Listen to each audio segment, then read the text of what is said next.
When Chelsea recommended that song, I was so excited. You know, and many of you grew up listening to, that's Queen, right? Freddie Mercury. You know, when that was all happening, I was an old soul. I was listening to Ray Charles and Nat King Cole. But I got acquainted with We Are the Champions because I used to play WrestleMania with my grandkids. We would get on the big king bed and we would play as if we were Hulk Hogan, and we'd throw each other down, and I would take my grandson and I'd toss him onto the bed and I'd stand up and sing, "We are the champions, my friends," right before he'd clobber me and then pin me to the mat and win, and then he'd yell, "We are the champions." That's my introduction to We Are the Champions. And Freddie Mercury fell in love with the song with a grandkid. Still love the song today because it symbolizes something that's in this room here today. Yes? That you are a champion, the champion for that which we want to create on earth. You are the person, the right person, at the right place, at the right time to be the champion of a cause, of a purpose, of a new paradigm. You are the portal, the vessel, and the avenue through which God is made manifest on earth. Yes? That's not a champion, yes. Yes? All right, now we're talking. You know, I wanted to start with a song, and I did not want to follow We Are the Champions, so we'll just bring it down a little bit, but this song is kind of the foundation of what I want to teach today. Some people look at the ocean and never set foot past the shore, while others set sail and never look back and go where no one's gone before. Some people look at the mountain and the fear of it shadows their life, while others look up and chart out their course as slowly they start their long climb. Anything's possible. Anything and everything is possible. Do we believe that? Oh, now that was a champion, yes. We do believe that. They used to say that humankind would never fly. We now own the skies. They used to say it was impossible to sail around the world, and we did it. They used to say that many diseases were basically a death sentence. Tell that to the survivors today. They said we couldn't break the sound barrier, we couldn't travel at the speed of light, we could not run a 4-minute mile or have light without fire. We've done it all. They said you can't fly to the moon, you can't clone life, you can't connect with 100 different people in 100 different countries all at the same time, and we said, hold my beer, watch me. Hold my beer, watch me do it. They couldn't conceive of artificial hearts, microchips, satellite communication, personal computers, or surgery on an unborn fetus. It's commonplace today. Breathe that in. We are the champions of new realities, of new thoughts, of new ideas. And we do not stand on the status quo of limited thinking. We cannot and never will stand on the status quo of what limited thinking would say is possible, because we live in the realm of possibility, not the realm of impossibility. Every single advancement throughout history, every single advancement through time, every invention, every new idea was once labeled impossible by the laws of science. Every single one. But by the laws of God, which is the work that we do here in the laboratory of consciousness, by the laws of God, the laws of mind, we proved them wrong, using the laws of science to prove a new idea. And anybody who's a scientist here will tell you, scientists revel. They revel in the idea of proving an old theory wrong so a new theory can emerge. Science has advanced a whole bunch. Religion has not. We as religious people often don't celebrate the new idea that disproves an old theory, an old thought, but science does. And what we've done as new thought practitioners, you know, who was it that said that we call ourselves New Thought, but some of us haven't had a new thought in the last 10 years? It was Carlton Pearson who said it.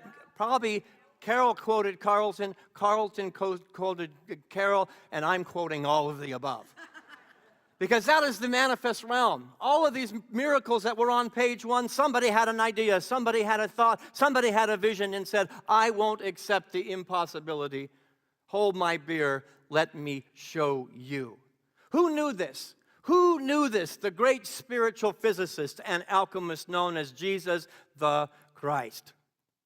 He says in the Gospel of Matthew chapter 19, let's go ahead and read it, with God all things are possible. Now let's read that as if we are the champions that we just sang about. Together, with God all things are possible. When we lean into the one source and the one power, the one mind and the one presence, nothing is impossible. In the Gospel of Mark chapter 9, together, anything is possible if a person believes. Not some things, not a few things, not the easy things.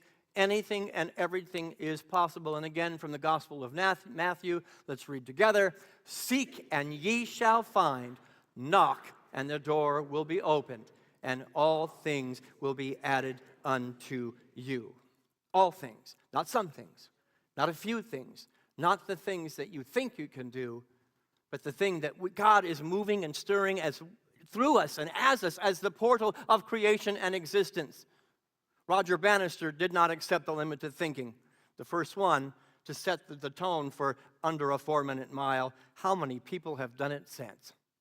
You see, our growth and our stretching and our evolution and our courage and our strength as the champions is not just doing it for ourselves individually, it is doing it for the world.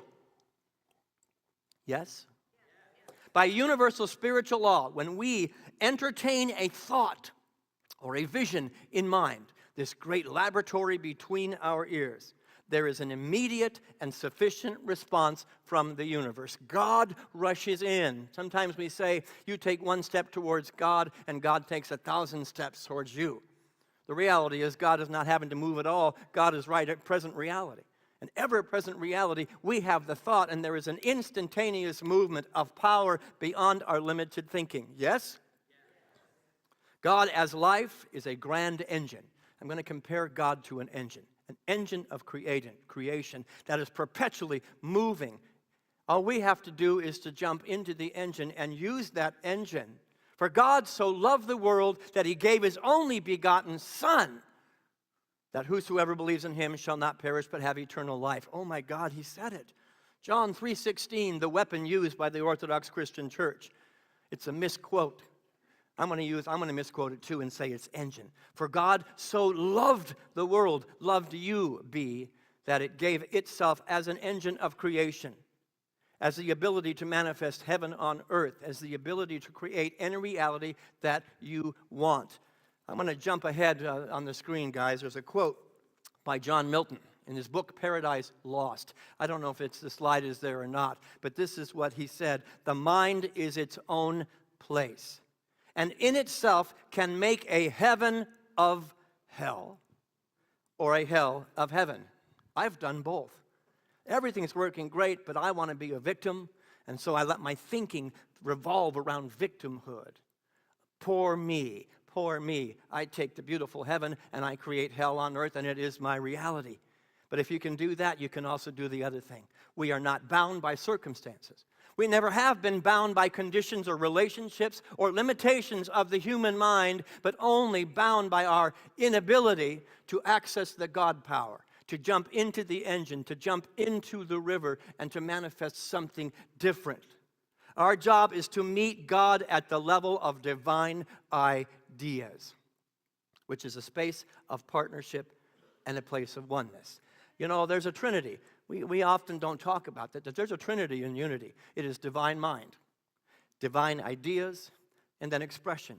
And so many people are contextualizing their life from the level of expression. What's happening here is what my reality is. It's an illusion, and it can change like that. It's in the relative realm of existence. Our job is to get into the absolute, unchanging energy of the engine of God. And that means dipping into the pool of divine ideas, meeting God halfway. You see, so many people think it's God's responsibility what's going on here. God doesn't give a hoot about what's going on in your life. God only knows divine ideas. The engine's moving, divine ideas, divine possibility, health, abundance, peace, prosperity, goodness, love, harmony, balance, compassion, all exists here.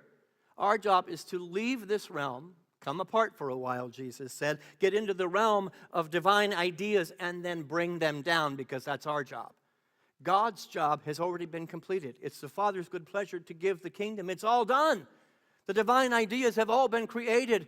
If it's not happening on earth, it is our job to reach into that higher room, that upper room, that higher consciousness, and to pull it down onto earth. So if you're experiencing hell on earth, pause, breathe, go a little higher, and bring a greater idea down to existence. And if you're experiencing heaven on earth, just experience it. Don't create hell with your stinking thinking, right? You see, when you follow the leading of thought, a new thought, a divine idea, you will eventually be setting sail on the ocean. You will eventually be climbing that mountain, and you will be living in a whole new world, a whole new reality. That's how powerful you are. Do you know that? That doesn't sound like a champion.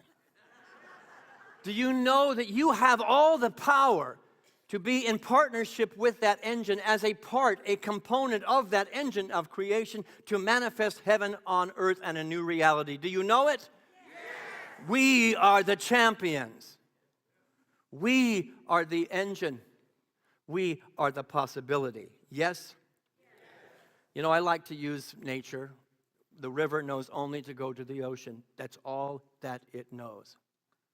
And if you were feeling turbulence, you're probably not cooperating with the laws of buoyancy. You're probably not cooperating with the rivers leading to get to the ocean. You're fighting the current. Well, this is what's true spiritually. If life isn't working, stop, pause, and breathe and go, how am I not cooperating with the divine law? How am I not engaged with the engine? How am I fighting the engine? That's plain and simple, all that we do here. The power of our thought to align my thoughts with spiritual truth, to align the feelings of my heart with spiritual truth. But don't take my word for it. Here's the great Hindu mystic Patanjali. This is how he put it.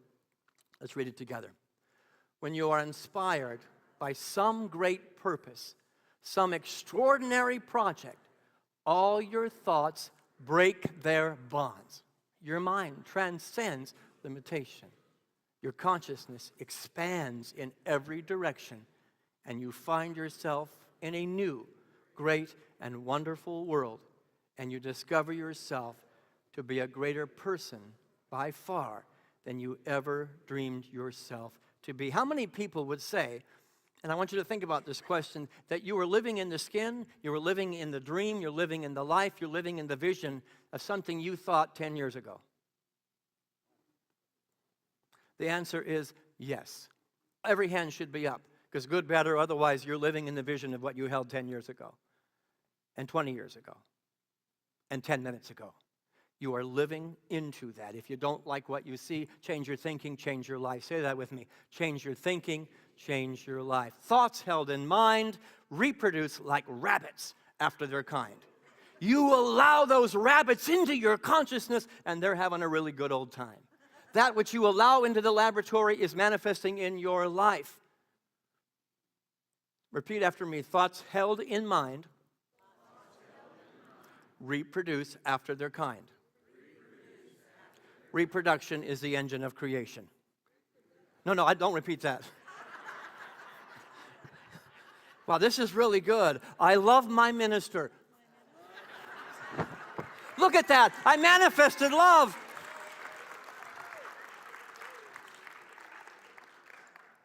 He's a little bit egotistical. What Patanjali is talking about is mind over matter, thought over substance. Over matter, the substance, that which is standing underneath the creation. It's mind over obstacle, mind over history, mind over finite realities and beliefs, mind over conditions, and mind over any belief system. By spiritual law, experiences will eventually reflect a mental atmosphere. That which you are holding here will eventually show up out here. This is basic new thought.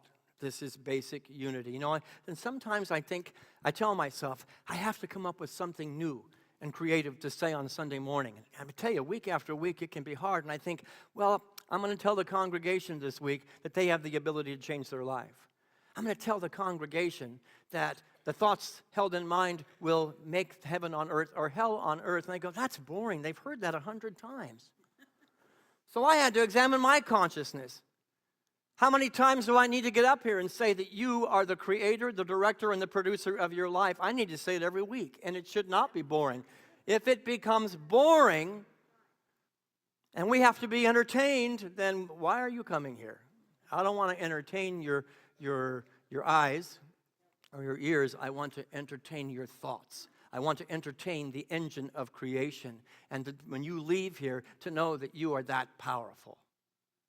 To know that you have that God-given ability as an offspring of God to manifest something great and beautiful. Let's go to Eric Butterworth, one of the icons of the New Thought movement. Let's read what he had to say. Do we have it up there? Do we have a slide? I will manifest that. Well, if we don't find it, Eric Butterworth said this: man is not in the world to set it right, but to see it rightly. And right seeing is the passport from illusion to the heaven of accomplishment. Passport. I like to use the word avenue, vehicle, the mode, the modality through which you create heaven on earth. And so many of us are worried about making it right. If I could just work this relationship here a little bit stronger, Jerry and I would get along a lot better. Or if Chet and if I could just make him believe that I was right and he was wrong, it would work a lot better. And we're worried if I could just get a better job, if I could just have a better relationship, then everything would be fine in my world. And we're living in the world of effects. We're not in the river to the ocean. We're not in the engine of creation. We're in the world of effects. We need to crawl into divine ideas. Back of my relationship with Chet is a divine idea of oneness. The humanity, the divine idea of our common humanity, which in unity we call the Christ. I don't care what you call it, but your job is to go to the upper room, go to the higher consciousness, and live in divine ideas, not in the world of effects. This is a place of suffering. It's always changing, and you may change it for a moment, but if you change it for a moment and you get attached to that change, it's going to be different tomorrow. But from the realm of divine ideas, from the absolute, love is love. Oneness is oneness. And so I contextualize every relationship I have from the place of oneness. I contextualize every situation in my life, every circumstance, every experience from the realm of divine ideas, not from the realm of the effect. I dip into that and I pull it down, and suddenly there's a manifestation that my relationship with Chet is better. So many of us want it to change overnight. Your sinking thinking got you to the place that you are right now over years and years and years. And we think it needs to happen immediately. I had a different thought. I meditated once. Nothing changed. And the reality is the engine is always moving. We must be in a perpetual state of oneness with the engine. To know that when you get up, the first thing that comes out of your mouth, the first thing you allow access to in your head is creating your reality for the day. The last thing you say to yourself and that you allow access into this engine and into this laboratory before you go to bed is now rehearsed for the next 6 hours. 7 hours for some of you, 10 hours. You sleep a lot. Boy, be careful what you're taking to those 10 hours of sleep. Be careful what you've put into the engine, because it says, okay, that's what you want, Julie, I'll give it to you. It's exactly what you want, Chris, I will give it to you. Be careful what you're thinking. I'm trying to think of the great master that said this: much we should watch our thoughts like we would watch a rattlesnake coiled 3 feet away from us. Boy, the attention that we give to the rattlesnake, but not the attention we give to our mind. We must be careful, because the rattlesnake can strike and kill our body. But the mind, we must watch the mind as carefully, because it can strike and kill our ability to drink the sweet nectar of God's cup of existence. So many people are going thirsty, not drinking of God's cup of existence, because they're only focused on what's going on here. And they've missed all the good that is just as close as the breath they just took. The beat of their heart right there in the center of their chest. First the internal environment, then the external environment. Thought precedes experience. Say that with me. Thought precedes experience. My granddaughter Quinn knew this at a very young age. She went to my wife Susie, her grandmother, and she said, "Grandma, I know how to swim. I just haven't learned how yet." And that was kind of baffling at first. And I went, oh my gosh, she's teaching us new thought. Innately, at a spiritual level, at the level of the Christ, the Buddha, the Atman, and the Tao, you know how to do everything. Roger Bannister knew, he saw it in mind first, in the divine idea, saw the possibility before it manifested on earth. And so many of us are saying, I just can't, I won't, it's not possible, living here. But I'm inviting you to channel your inner Quinn, to say, you know how to swim, you know how to prosper, you know how to heal, you know how to do all of that at a spiritual level. You just haven't taught your human brain yet how to do it. But what's guiding the boat? What's guiding the bus? The human idea or the spiritual idea? Plain and simple. There's too many victims in this world today. Too many people that are subject have given their power away to what's going on in the world. And I'm saying you have at your disposal, in your hands, at the edge of your mind itself, the engine of creation. The law of cause and effect. But I want to go back, let me go back a page here. The law of mental equivalence. Say that with me. The law of mental equivalence. What does that mean? Everything in life has a counterpart in mind. Every experience, every relationship, every situation has at its root a mental pattern that matches what's going on. Everything here. Everything in the world was created twice. We know this if you read the gospel, the first book of the Bible, Genesis. There's two creation stories. First one is happening in mind. It's not in the material realm yet. The second one is, okay, now it gets downloaded onto earth. Shift the thought wave and you shift the experience, plain and simple. And then the ordinary becomes extraordinary, and the impossible becomes possible. But don't give up. You cannot give up on yourselves. Spiritual law is the process by which unformed substance, that which is standing underneath all creation, God, is brought into reality. And that's our job. You don't like what you see, get a little more God and download a little bit more love. You don't like what you're experiencing, download a little bit more God, download a little bit more love, a little bit more peace. Be the change that you want to see in the world. An immutable method of bringing the unmanifest, only in the realm of possibility, into the manifest realm. Thought precedes experience. The law of cause and effect is the use of the engine. Sometimes it's called, you all heard it 100 times, the law of attraction. That's basic new thought. Everything has a cause. The world of effects has a mental root. That root lives in us collectively and individually. You, as the offspring of love itself, use laws to create realities through the portal of your consciousness, through the portal of your thoughts. You become the veritable cause of a new reality. I want you to be among the ranks of the people who stood on the moon and said, I knew it was possible. I want you to be among the ranks of the surgeon who saved that unborn fetus and says, I knew it was possible. I want you to be among the ranks of Roger Bannister and say, I knew I could do it. And then said, and I know you can do it too. His record's been beaten a number of times. I don't know what the record is, but it's a heck of a lot faster than I've ever run. Albert Einstein puts this engine this way. Let's read this together. Everything is energy, and that's all there is to it. Match the frequency of the reality you want, and you cannot help but get that reality. So many people are standing over here, and they're going, Yeah, I think that's possible. They told me that was possible at Unity. I took a class and they told me that was possible over there. I'm saying quit pointing at it and go over and live in it. Oh, let me vibrate as success. Let me vibrate my mind and my heart and my whole being at the realm of possibility as a present-day reality. In the mind of God, it's done. Say that with me. In the mind of God, it's done. And when you're standing over there, you're in the mind of Richard. I want you to get into the mind of God and to dip into the divine ideas. It's done. It's complete. And when I live there and breathe there and feel there, I become the virgin consciousness that brings a new reality that nobody ever thought before.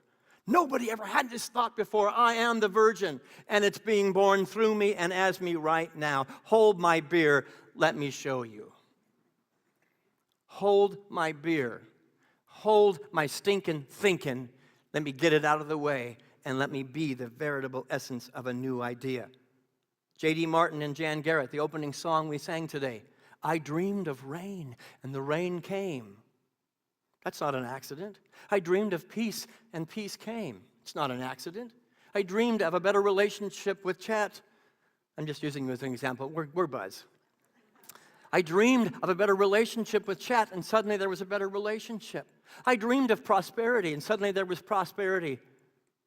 Oh, and the rain was sweet and easy. You see, when you're cooperating with the engine, to get to the ocean is very easy. And we're so many of us fighting what is. My hero, one of my heroes, Don Quixote, and some people don't get this, but in the musical Man of La Mancha, he says a line that I carry with me all the time to help me remember this engine of creation. They call me mad, seeking treasure where there is trash. But perhaps maddest of all is to see the world as it is and not as it can be. I look at the troubles of the world and I think of Aldonza. And then I think of Dulcinea. Beauty in the midst of ugliness. That's our job. New paradigms, not old paradigms. New thoughts, not old thoughts, not old patterns. New realities where everyone in the world says it's not possible. Let me show you. Let me get involved.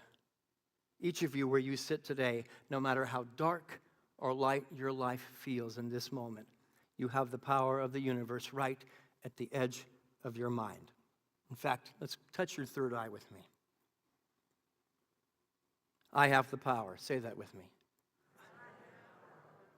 I am the power.